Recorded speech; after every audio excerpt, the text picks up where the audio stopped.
On the last episode of the Keepsake box, I was ready at 7:30, an unusual phenomenon for me. Antonio arrived at 7:50. I'd learned that he was always early. I was excited. I was 18 and hadn't ever been on a real date. We drove for about an hour before entering a small beach town. It was a cute little area with trinket shops and small cafes.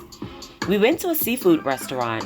It was one of those fun little places with a large deck and strategically placed imitation crabs. Antonio opened the door and gestured for me to enter.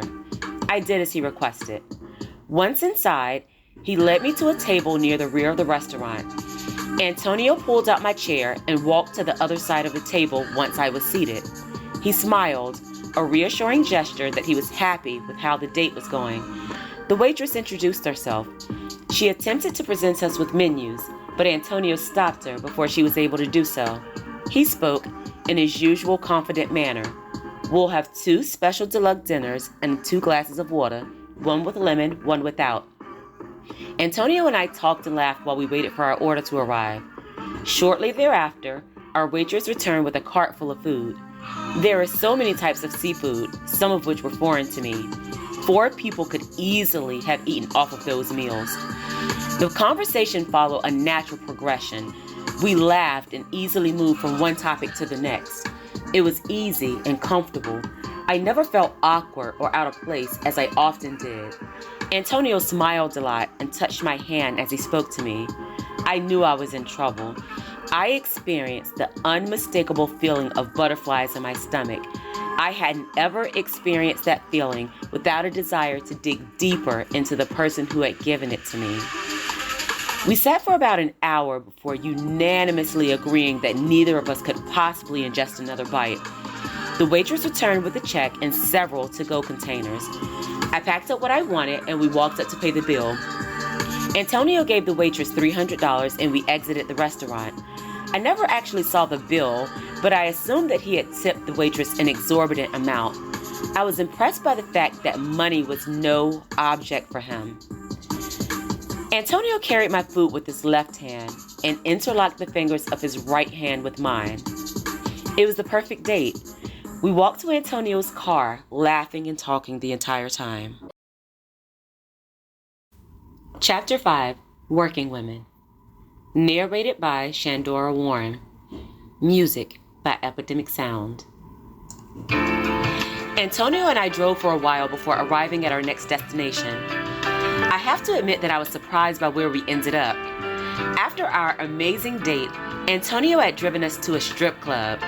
A strip club. I hadn't ever been inside of a club of any sort, certainly not one where there was an expectation of nudity. I wondered about his motives. Why had he brought me there? I nervously looked over to Antonio. He patted my leg and told me that it was okay. "I'll make it quick," he said. Make it quick, I thought. I wondered what he was planning to do that would happen quickly. I chuckled when I thought about how my mind worked. Just that quickly, I imagined a strip club setup that was equivalent to fast food service. Opposed to a more credible strip club, the quick strip club would offer services that were cheaper and of inferior quality. I imagined some young girl at the strip club drive-thru asking if we wanted a side of pole dance with our lap dance. I literally chuckled aloud. Nonetheless, I accompanied Antonio inside. It was obvious that Antonio was very well known. All of the men shook his hand and all of the women gave him hugs. He led me to a door on the other side of the room, never letting go of my hand. There was a sign that read, "No entry." For some reason, I assumed that it would be an office space of some sort. But when Antonio opened the door, I was surprised to see that the room was filled with women, lots of women. They were comfortably walking around, all in various stages of undress. Certainly they were too grown. Before I could question Antonio about the purpose of our visit, a familiar face walked towards me. It was Cream. I hope my discomfort wasn't readily apparent. She was wearing little more than stilettos and a smile. Cream had a perfect body. She was tall and lean. She had beautiful, perky breasts with nipples that seemed to remain erect with no intervention. Cream grabbed a robe from one of the chairs. I was grateful. Although I was uncomfortable, I could not tear my eyes away from her body. It was amazing. As I told you before, Cream didn't speak well. I often had to translate her conversations in my mind before responding. It wasn't unusual for Cream to exclude syllables. In some cases, she excluded entire words. I mentally referenced her manner of speaking as a language of its own. She spoke Creamnese, a language in which only she was fluent. It was a self-contained inside joke that I only shared with myself. Cream tied the robe and extended her arms to hug me. "What you done, little girl?" I thought for a second. In Creamnese, that was the equivalent of someone else asking, "What are you doing here, little girl?" Cream always called me little girl, a habit she had indubitably picked up from Antonio. Antonio told Cream that we were just stopping by. We chatted for a little while before Peaches joined us. Her body was amazing as well. Peaches was short and curvaceous. She was thick, but not at all fat. Her stomach was completely flat and disproportionately tiny in comparison to her hips and butt. Peaches smiled and hugged me as well. For the first time, I noticed that she had an entire set of gold teeth at the bottom. I looked at Peaches and Cream. I reflected on myself and what I knew about Sharon. It was hard to understand Antonio's type. There were obvious differences between us. I couldn't understand how he could possibly have been drawn to all of us. But I would learn that there was a rhyme and reason to everything that Antonio decided.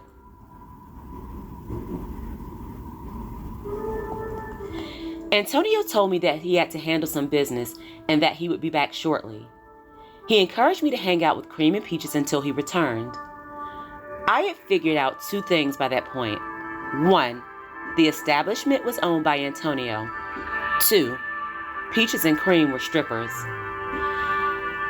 I chatted with the women for a while before Cream asked if I wanted a drink. I hadn't ever ingested alcohol before, and based on how Ron and Ken acted when they were intoxicated, I wasn't interested. Cream and Peaches dabbled in drugs as well.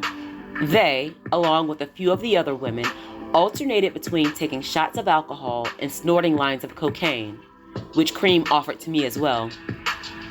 I imagined that being under the influence made it easier for them to dance on stage. I tried not to judge them, but I remember thinking that they were weak. I couldn't imagine having to be altered to deal with my life, and I had been through a lot. Well, I thought I had. Antonio returned and asked me to follow him to his office. I did as he requested. He asked if I was good with numbers, and I told him that I was. Antonio sat behind his desk and handed me a stack of paperwork. Extremely disorganized paperwork. Even as an 18-year-old accounting student, it was readily apparent that Antonio's business wasn't doing well. Based on what I witnessed, I was surprised that it hadn't already imploded. Antonio told me that he had just gotten rid of his book person because things didn't seem to be adding up. He was correct in his assessment. Things definitely weren't adding up. I told Antonio that he needed a complete financial overhaul and volunteered my services. Just as I suspected, he was more than grateful to take me up on my offer. "I'll be in contact," said Antonio. I smiled, letting him know that I was willing to be contacted in a professional and personal capacity. Antonio looked at his watch and said, "It's after 12. I'd better be getting you home, little girl." I smiled and asked him if he liked little girls. He countered my laugh with a laugh of his own. I found that I liked our playful interaction. It was different. It was comfortable. I stood in front of Antonio's desk and watched as he walked around me. I turned around to face him, which positioned my back on the front of his desk. Antonio picked me up and placed me on the desk. He positioned his body between my legs and began to kiss me. It was slow and sensual. It was the type of kiss that Ken and I used to share before he became a bully. Antonio wrapped his arms around my body and hugged me tightly. He smelled amazing. I took a moment to study Antonio's face as he pulled away. I realized that he wasn't ugly, just not my typical type. Antonio was tall and thick. He wasn't fat, but more of the bulky, solid type. He was dark, with dark brown eyes. He had thick black hair with deep waves. In that moment, I could see why women were drawn to him. Antonio was confident and assertive. He didn't mind making it known that he was in charge, and I liked that. Antonio lifted me off of his desk, returning me to my original position. He grabbed my hand and led me out of his office. We said goodbye to the women, and Antonio drove me home. There was never a dull moment with him. Antonio walked me to the door and kissed me in the same manner as he had in his office. He left with no attempt to come inside. In my mind, it was pretty much a given that I would see him again. It was also a given that things would go further between us. Antonio went on his way, leaving me to wonder when I would see him again.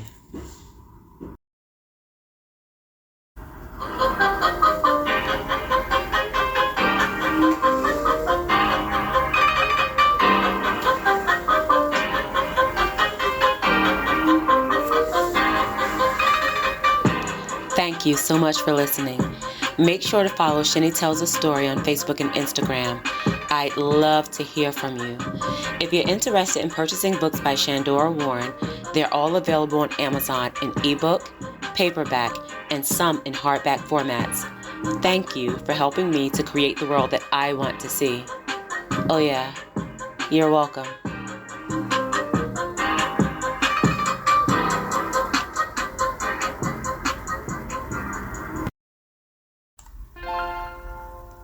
Shine, little girl.